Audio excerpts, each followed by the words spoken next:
Hi guys, hope everyone's okay. Come with a little idea. We're going to try it. We're going to try something different on it. It's a paranormal channel. So what we're going to do at the minute, I'm reading a few horror books. So what I'm going to do, I'm going to review them on here. Get your opinions of these books if you've read them, or if you're going to read them, then read them, and let me know your thoughts. So I thought try something a bit different. We're also going to do it with films as well. If you watch a horror film, we're going to pop on, do a quick video and upload it on here. Like I say, there's a paranormal page for investigations, etc, etc. So why not do some horror books? So I've read, over the past week, I've read 2 horror books. They are both on different scales. I will explain. If there was a scale 1 to 10 of horror, the first one is about a 1 or 2, very low down. The other one that I'll get to last off is off the scale. I will put a little warning on before we go into that book. But the first book that I've just finished reading, I got it actually yesterday. I've actually read it in like a day. It's Camilla. So Camilla, what Camilla is, this was written, I've got a note here, written around 1872. It's actually 26 years before Dracula came about. So they reckon that this book inspired Bram Stoker's Dracula. I don't know if that's true, but that's what they say. So I've read it. Like I say, it's an old book and it was great to read. Easy read. A classic gothic vampire book, with the vampire actually being female, not male. It goes around, the story revolves around a girl called Sheridan who lives with her father. They live in a big castle in Europe. They are from England, but they've moved there. And basically, one night they're out walking and this horse and carriage comes at some speed and actually overturns, causes a slight injury to one of the people in the carriage, which is Camilla, the young daughter of this strange lady that comes out of the carriage, and then asks Sheridan's father if Camilla could stop with them to recover while she's got some important business to attend to in a different part of the country, and then in about 3 or 4 weeks she'll return and pick her up. So the family, being who they are, decide to go and have Camilla to stay.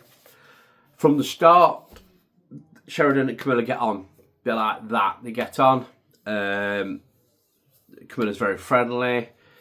She has her own room. She has a few rules. I'm not going to ruin it for you. She has a few rules to obey by. At night, she says she likes the door locking and the key leaving in the lock, because back home they got burgled by robbers, and it frightened that much that she has to keep the door locked at night at all times.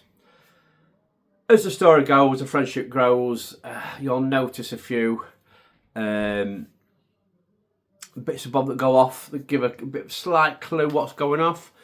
Camilla, you don't see her till afternoon time. You never see her in the morning.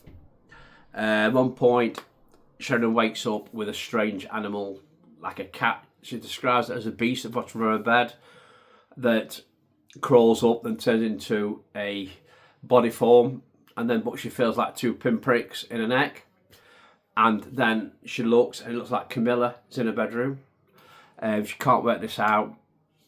They go to find Camilla. She's nowhere to be seen.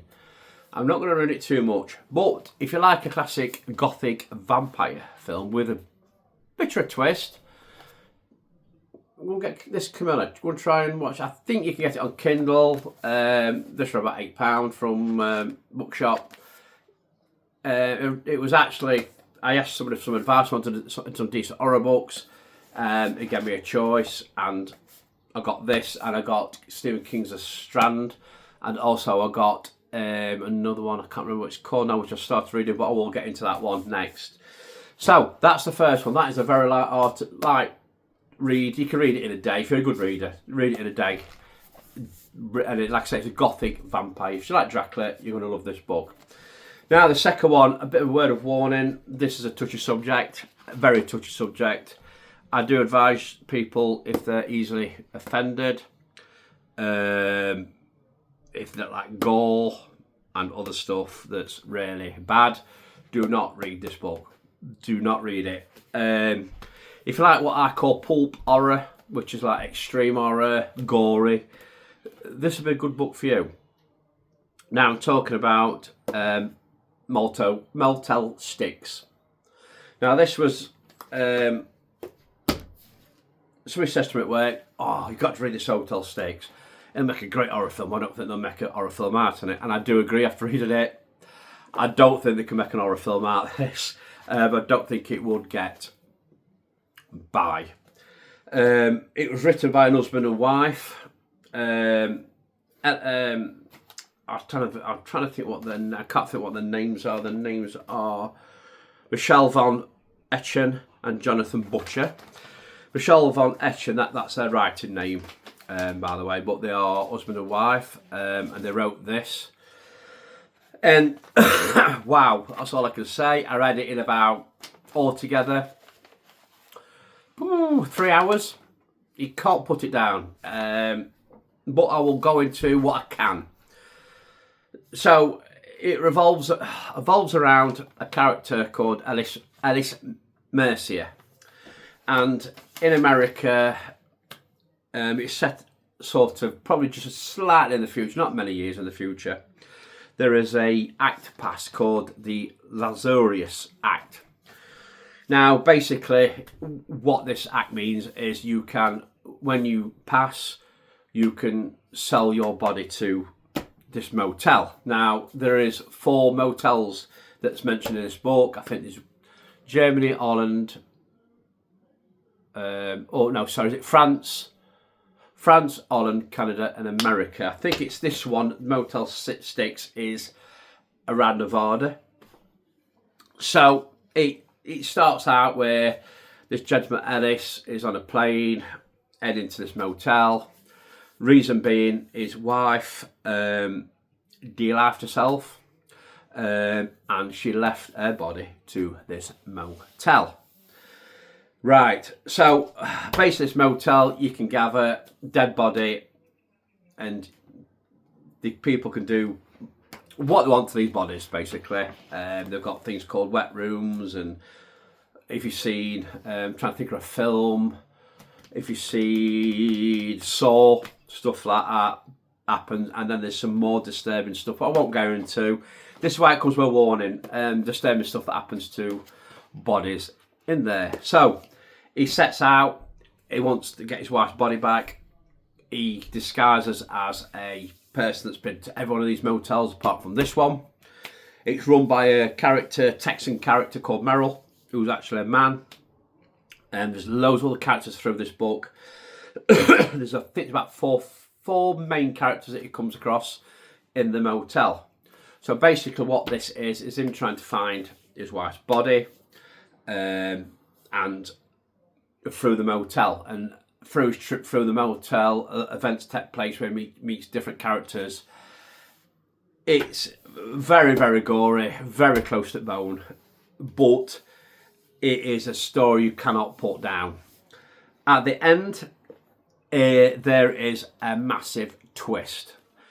It does explain why his wife sent a body, said that a body could go there. It explains why.